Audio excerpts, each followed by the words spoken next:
Welcome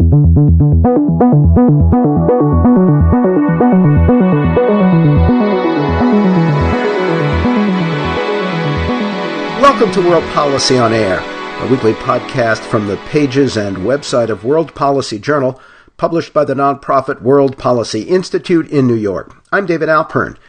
In this week's program, posted March 10th, 2017, we talk about the future of U.S. Russia relations in the Trump era with the new school Russian expert and world policy fellow Nina Khrushcheva, great-granddaughter of the late Soviet leader Nikita Khrushchev.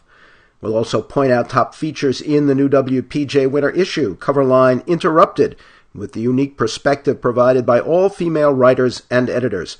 But first, this week's Winners and Losers report from Ian Bremmer, president of Eurasia Group, Global Risk Consultants.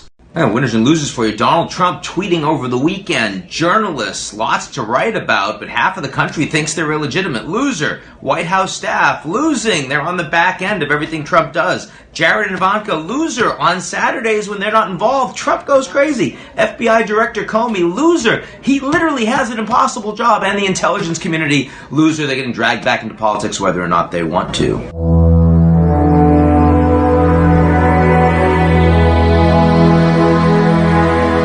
You're listening to World Policy on Air. Now this. He's a leader of his country. I say it's better to get along with Russia than not. And if Russia helps us in the fight against ISIS, which is a major fight, and Islamic terrorism all over the world, right, major fight, that's a good thing. Putin's a killer. A lot of killers. We got a lot of killers. Why, you think our country's so innocent? It was an unprecedented profession of national guilt by an American president. And Donald Trump's February interview with Fox News anchor Bill O'Reilly seemed the most dramatic demonstration yet of how far Trump would go to foster friendly relations with Vladimir Putin.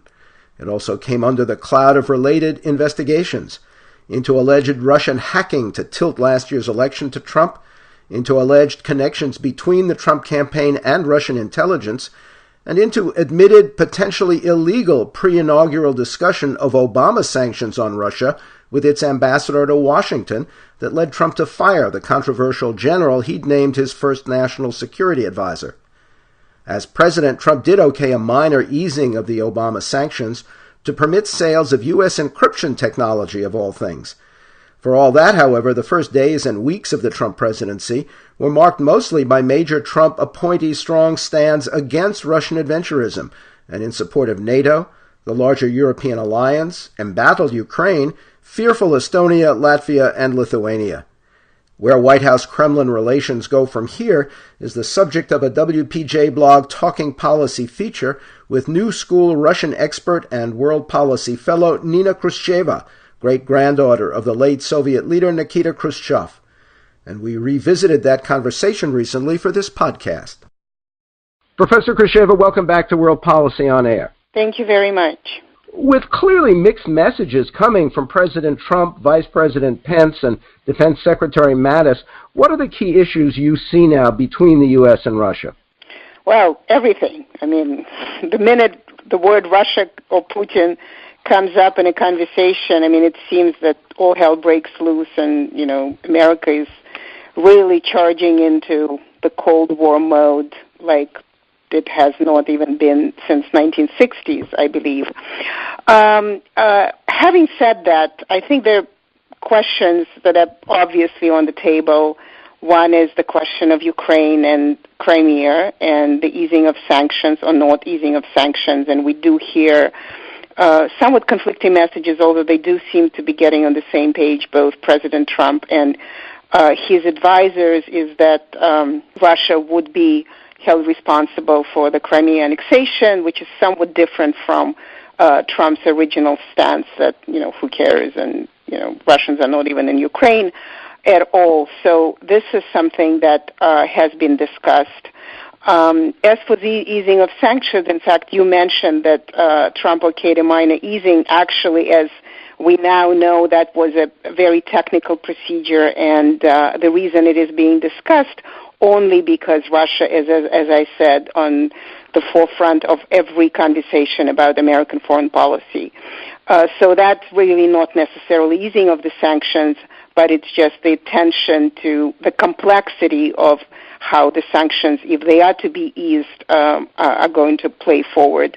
Then there is a matter of Syria. As we know, Trump kept saying that if Putin is going to be involved in Syrian ISIS, so let him do that. And yet there is others who say that Putin's presence in Syria is not really that useful to fight ISIS because Putin has his own agenda and whatnot. So basically, I think what we are facing is that the White House and his advisors still do not have a Russian policy. They want better relationship with Russia, but at the same time, they really, if President Trump does want it, as he says he wants it, he really fights against or wants it against 90% of the views of the American establishment and generally American culture, political culture, and popular culture, because Russia, as it stands today, is the United States adversary, if not a full-blown enemy. And this is something that I believe is culturally acceptable, so it would be very difficult for President Trump to foster a good relationship with the Russians. Given the conflict between Trump's isolationist rhetoric so often, but the pledges of support for NATO and Europe generally by Pence and Mattis, what are the first signs you will look for about the actual direction of U.S. policy where Russia is concerned? As I said, I find this actual signs very difficult to decipher, because it does seem that both Pence and Mattis really stand with the sort of general Russian policy that is trust but verify, or don't trust and verify anyway. So this is where they stand, and yet it comes in slight conflict, although less and less so, with President Trump's announcements that he would like to have a good relationship with Putin, although he's not sure they would get along. So I think they're still really figuring out how to have some relationship with Russia, but really not having Russia as a partner, because I think by now political culture is such that it would be very difficult. I don't know how long it can even take for Trump to convince the 90% of American population that, in fact, America can deal with Russia. It's not an enemy, because the rhetoric of Russia as an enemy has been ratcheting up since 2012, 2013, and dialing it back in, half a year, less than half a year, would be very, very difficult for President Trump. So I personally do not expect good solutions there in any way, even if Trump admires Putin for being a strong leader and wants him to be, and wants himself to be such a strong leader. I just don't see how it's going to be happening in practical terms. Another thing that has been on American minds, relatedly, is the actual relationship between Trump and Putin and all the friendly words they've had for one another. You were surprised it took them so long to talk seriously after Putin's first post-election congratulations call. What do you think this relationship really is? Well, I think that, it was surprising that it took them so long. On the other hand, it's understandable that it did, because Trump was so bromancing Putin during the campaign and even after the elections, that it would have very bad optics for Trump if he would pick Putin as the first topic of the conversation. And in fact, the Russians were kind of very careful in saying, well, we expect all these great changes happen immediately and whatnot. I know there was a New York Times piece, last week, 2 weeks ago, about the connections between the Trump campaign and the Russians, and then it was apparently Reince Priebus, the chief of staff, the White House chief of staff, asked the FBI to confront the story and say it's not true. So it's all quite unclear what this relationship is on a professional level of the bureaucrats. From what I know, Putin and Trump really do not have a relationship, and he doesn't.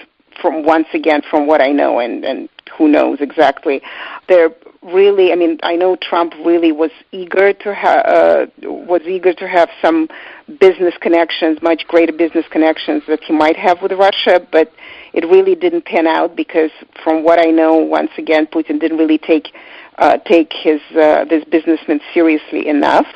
But Trump wants those, and this is probably one of the reasons that he is rather nice to Putin. And my other suspicion is that if allegedly the leaks did happen with the DNC, they probably did happen as allegedly, but as likely happened with RNC, and Trump probably may be afraid of what Putin might have on him, and Putin might have on him quite a dossier. So I think this is a relationship that is still to play out, and once again, I think there is a bit of disparity between what Trump wants this relationship to be and what Trump can have this relationship to be. In some ways, I'm very reminded in this of the relationship between Ronald Reagan and Mikhail Gorbachev in the late 1980s, is that Reagan, although he wanted to have Gorbachev as a partner in the Soviet Union, he was very mindful and very careful of how to go about it because, America was an absolute enemy of the USSR at the time, and Reagan had to be very careful in addressing how the relationship would play out.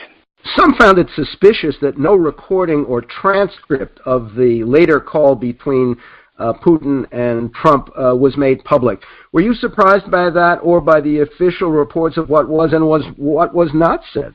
Yes and no. I think once again, Russia being such a lightning rod at all times, it would have been so easy and normal to record that phone call. Although, on the other hand, I imagine that some of those phone calls when presidents talk to foreign leaders are not being recorded. And once again, just because it's Russia, it has received so much attention.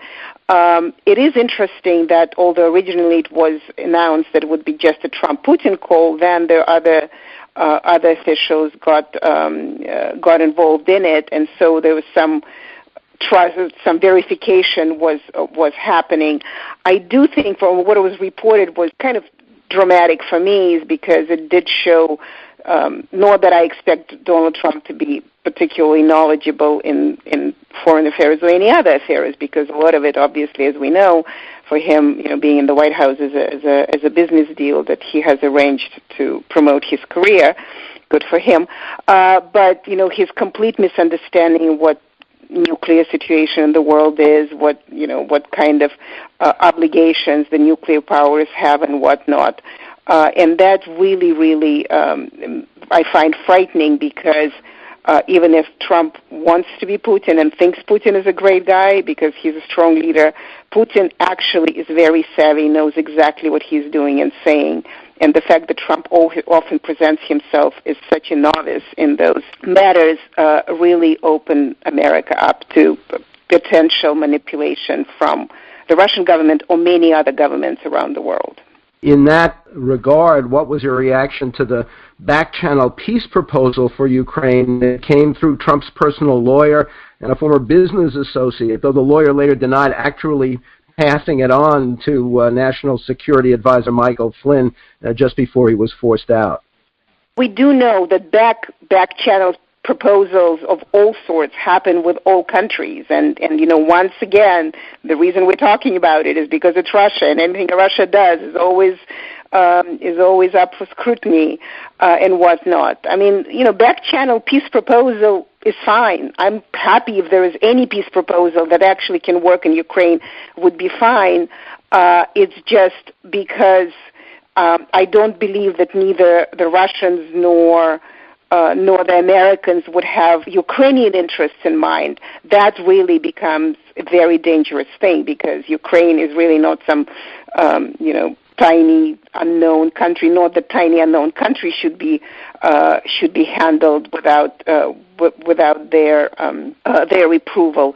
And that's what I think is somewhat dangerous, and probably that's why it didn't pan out, or we don't know actually where it has gone, and maybe it will get revived and reviewed again, is that if Ukraine is not part of that conversation, really becomes a pawn between the two kind of major powers or stronger powers than Ukraine is, and that also creates rather dangerous precedents for further dealing with foreign affairs with any countries in any country. And what's your personal bet on whether investigations in Washington will prove that there was some collusion, coordination, or at least communications between the Trump campaign and Russian intelligence or go-betweens during the election campaign? I imagine that they're not far-fetched. I don't know how criminal they are, and I'm sure countries talk to countries all the time, and campaigns talk to campaigns all the time. I think. And also because all these people who were around Trump were one way or another had relationship with Russia or those connected to Russia. Paul Manafort, his former campaign manager, had relations with the pro-Russian president of Ukraine. Michael Flynn, as we now know, had very important relationship with the Russians, although I'm not sure that relationship was kind of an intellectual level. He probably just got paid by Russia Today, and therefore he attended those things. I do know that, in previous administrations, other American functionaries or military people actually got involved with Russia this way. I know Donald Rumsfeld attended conferences in Russia and got money for that. So it's not really entirely that unusual. It's just because Trump's praise for Putin is so unusual that really becomes a matter of focus of American foreign policy. So I imagine Rex Tillerson, as we know, even got a medal from the Russians for his service to the nation. So that suggests to me that they must be or might have been some conversations, because these people did have channels that regular American officials who have no relations with Russia would have. I mean, they were Russia experts, so to speak. So, but once again, the question is, because I'm sure it happens elsewhere in other instances, is it illegal, or is it just because the concentration in Russia was so big and every word is being so dissected that immediately any reach out to the Russians in any form suddenly become criminalized in sort of American public consciousness? Behind the official Kremlin denials, what's the attitude in Moscow about the hacking of the U.S. presidential election? Also know about tough talk from Pence and Mattis and the Obama sanctions that remain in place. The Russians clearly deny the hacking, and they would never admit the hacking, and the hacking really could never be proven if we read the reports, the report that was put out proving it, actually that report is, I would say, 60% conjecture and kind of speculation as to what means what, why. But the Russians, the way Putin said it better than anybody. Let's do more hacking, because that's what, he didn't say let's do more hacking.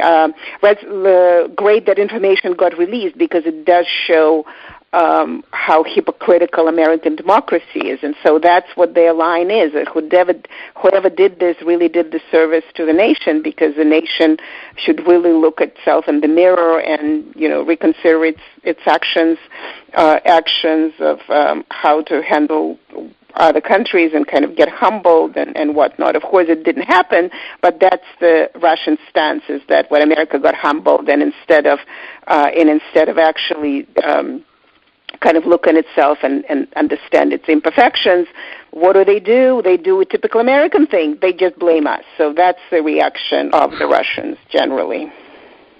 And what about the reaction to the fact that for all Trump's rhetoric, the Obama sanctions are still almost entirely in place?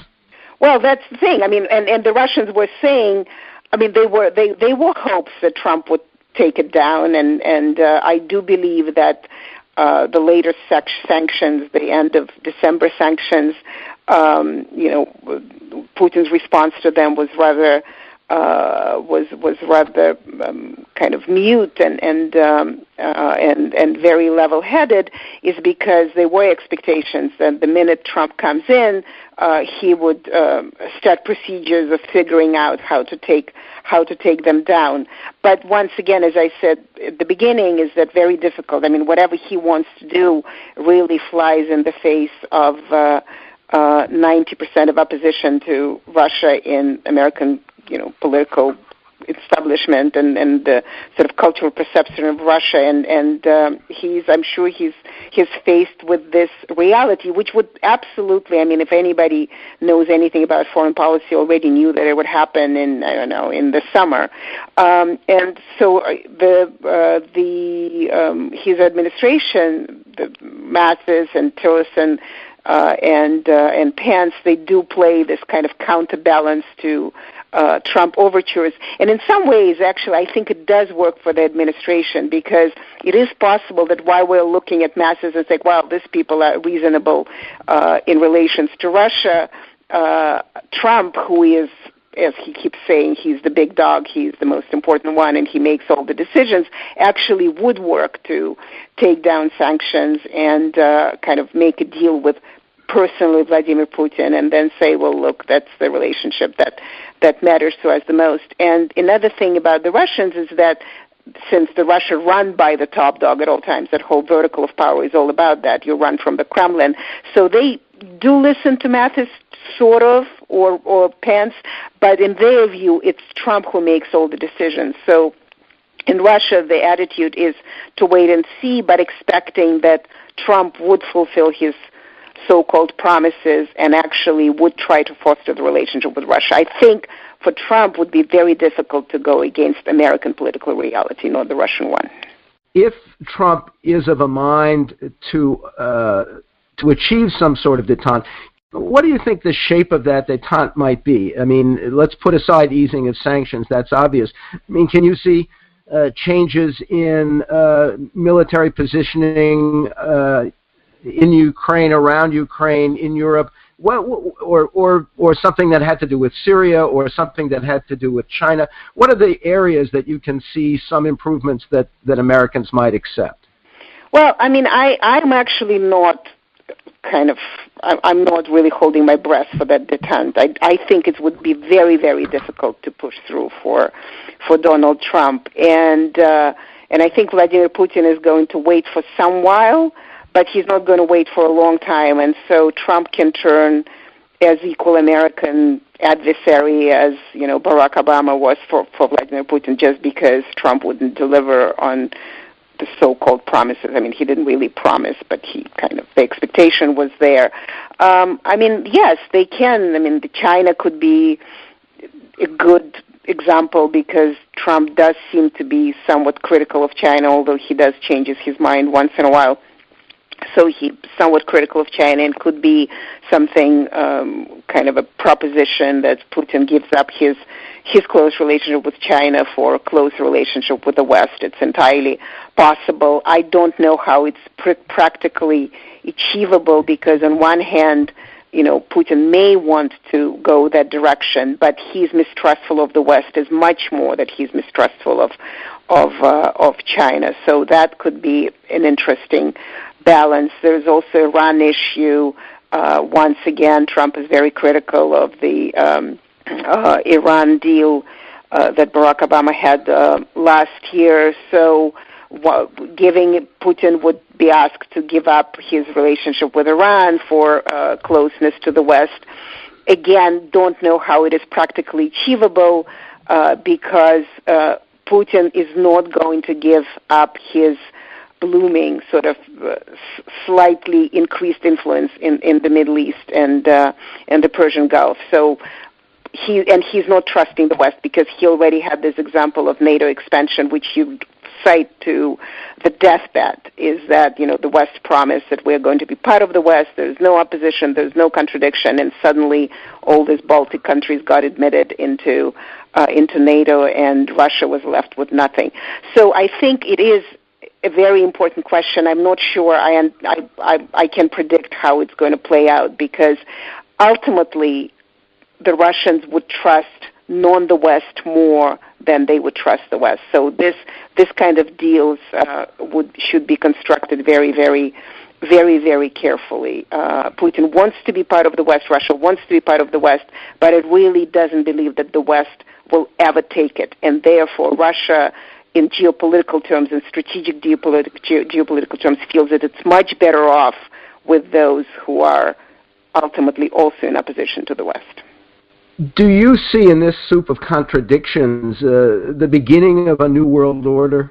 Yes, I think that's what I was just describing, is that in some ways the West, and Putin calls it hypocritical West, the West is not what we used to be. There is no really that much belief that the West is, better than the rest, essentially. It is unique, maybe, but not universal.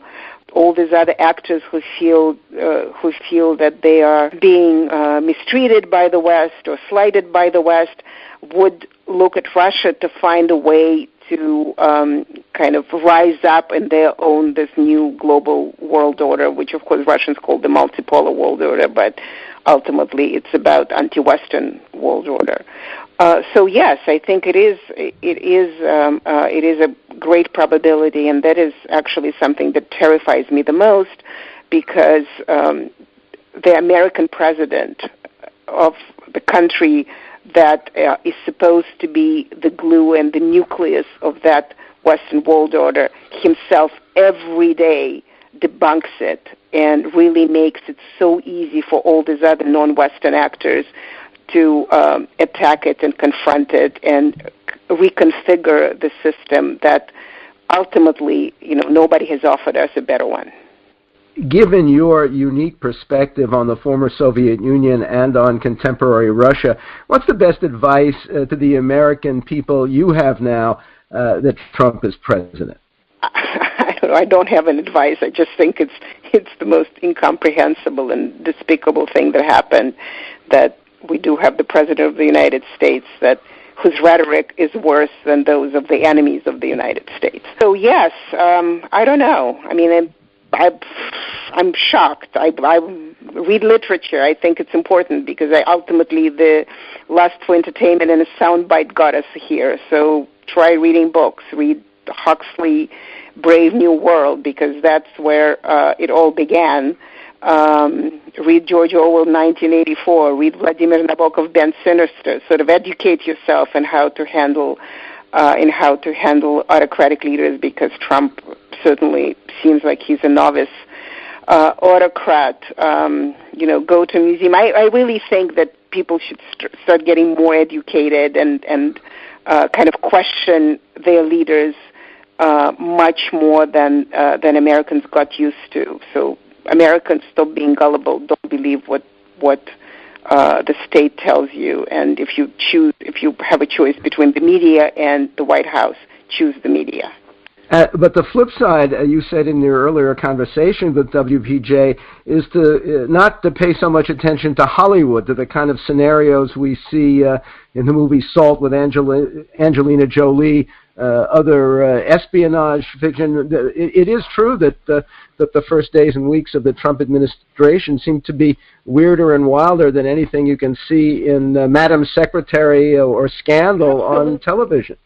Absolutely. I mean, and we already have this incredible evidence. I mean, Alec Baldwin is being, his picture is in a newspaper I forgot which country it was, discussing the American-Israeli relationship. It wasn't Trump's picture. I mean, they, the arts are now rise to the level of brilliance, as they, by the way, always do in autocratic societies, to the level of brilliance that others really conflate the arts with this completely improbable reality. No, I mean, stop watching movies, read a book. Professor Khrushcheva, thank you. Thank you very much. New School Russian expert and world policy fellow Nina Khrushcheva is the great-granddaughter of the late Soviet leader Nikita Khrushchev. She discussed where White House-Kremlin relations go from here in a recent World Policy blog Talking Policy feature. Since we spoke, Washington investigations ramped up into alleged Russia-Trump campaign connections, but Attorney General Jeff Sessions, previously a Republican senator and top Trump surrogate, had to recuse himself from the matter after news that, during Senate confirmation hearings, he failed to mention his own meetings with Russia's U.S. ambassador. That was followed by a CNN report that Trump's son-in-law Jared Kushner also met with the ambassador, and an ABC News report that Donald Trump Jr., during the campaign, attended a Paris dinner arranged by a group that promotes Kremlin foreign policy and nominated Putin for the Nobel Peace Prize. Trump himself confirmed that his team at the GOP convention got the party platform stripped of support for lethal arms to help Ukraine fight pro-Russia separatists.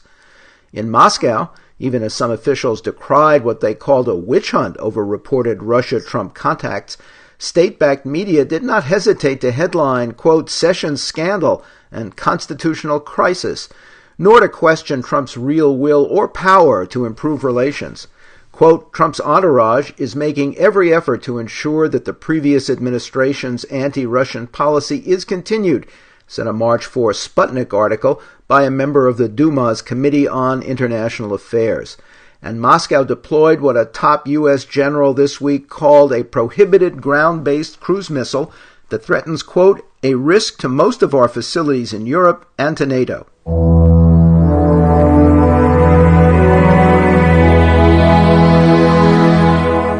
Featured in the new WPJ winter issue, Coverline Interrupted, written and edited entirely by female authors and experts, you'll find articles on the fight for gender parity in Kenya and Somalia, on a Saudi-Egyptian alliance literally going on the rocks, and on the bad manners and serious bias that can infect the algorithms behind artificial intelligence. And listen next week when our podcast will consider the future of U.S.-China relations with expert Ann Lee, author of What the U.S. Can Learn from China. World Policy On Air is a production of World Policy Journal at the nonprofit World Policy Institute in New York. Editor Christopher Shea, online news editor Laurel Jerome-Beck, podcast producer Anna Grace Carter. I'm David Alpern.